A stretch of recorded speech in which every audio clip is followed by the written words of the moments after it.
You have two extraordinary candidates in John and the Reverend who deserve your vote. And let's face it, you've also got two senators who badly need to be replaced.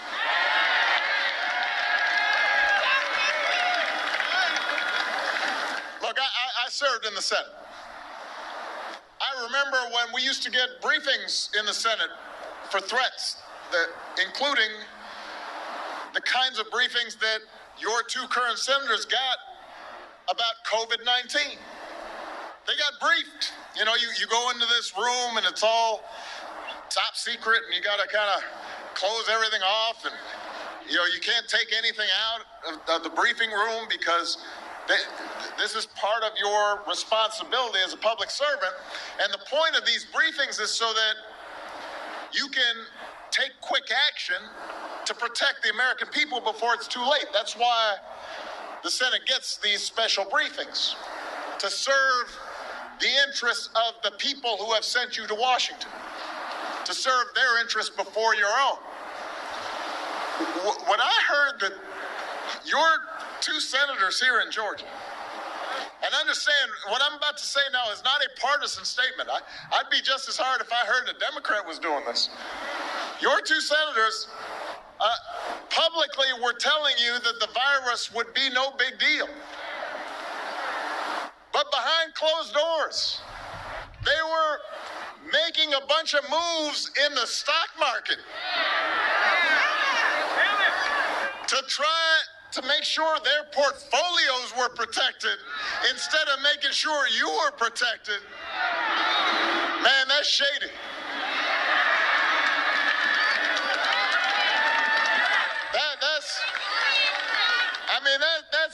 That ain't right.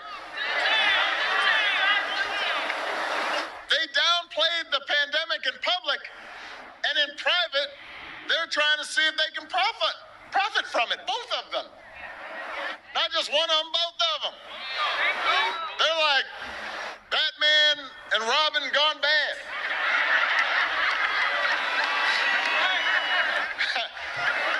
It's like the dynamic duo of doing wrong.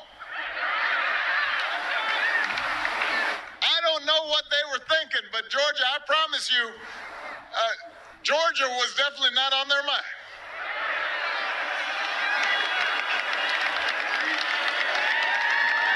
It was not.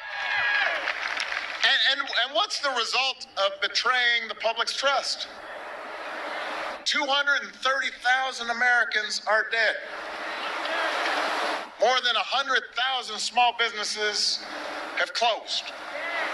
Almost 200,000 jobs are gone in Georgia alone.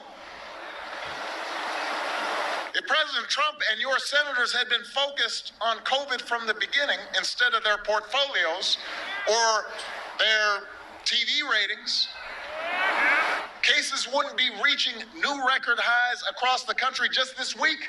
9 months into the pandemic, America just had the single worst week of new cases. Think about that. All the people who voluntarily quarantined, all the folks who've been working at home, all the mothers and fathers who've been looking after their children at home, trying to keep everybody safe. And after all that, we saw the worst week because we had people like your two senators who were not taking it seriously.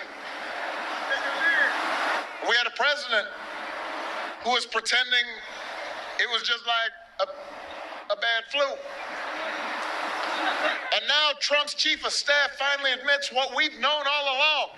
He was quoted just a few days ago. He said, "We're not going to control the pandemic." Well, yeah, we noticed. You definitely are not. But you know what? Joe Biden and Kamala Harris can get on top of this pandemic. And if we've got two new senators from Georgia, we can have a government that's making that happen.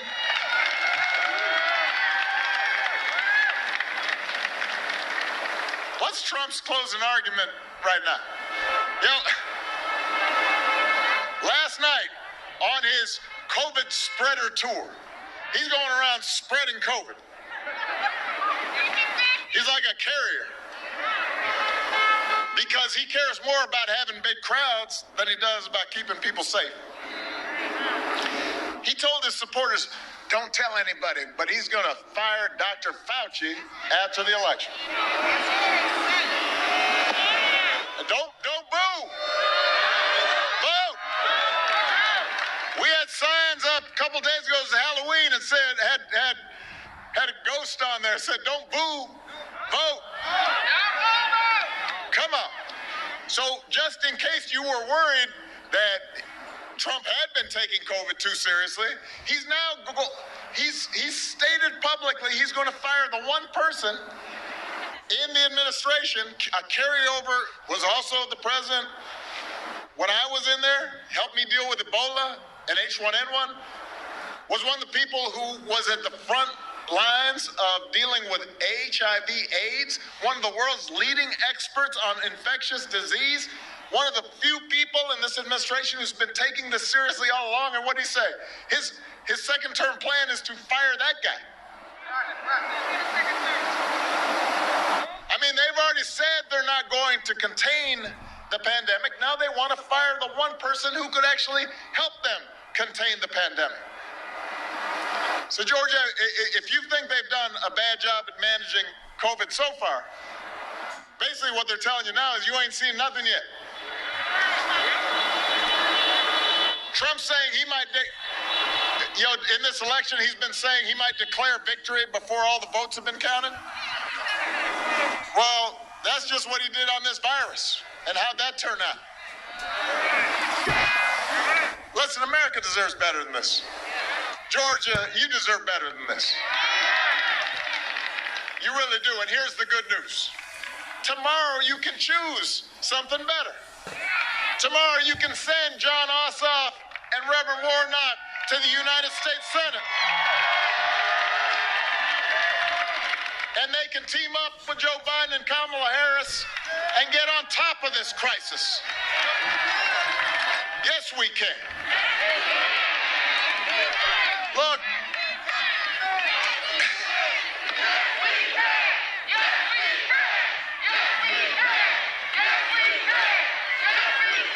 Let me just in case you're unfamiliar with the track record of the two outstanding candidates for Senate that you've heard from.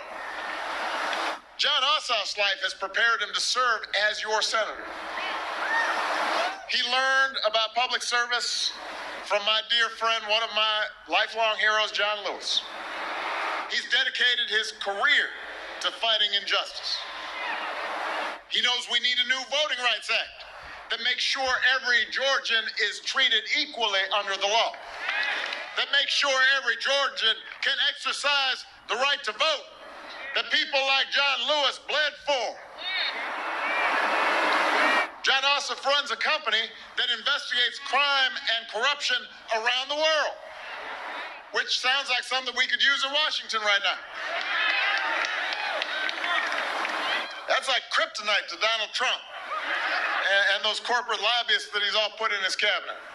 It's like water on the Wicked Witch. You remember.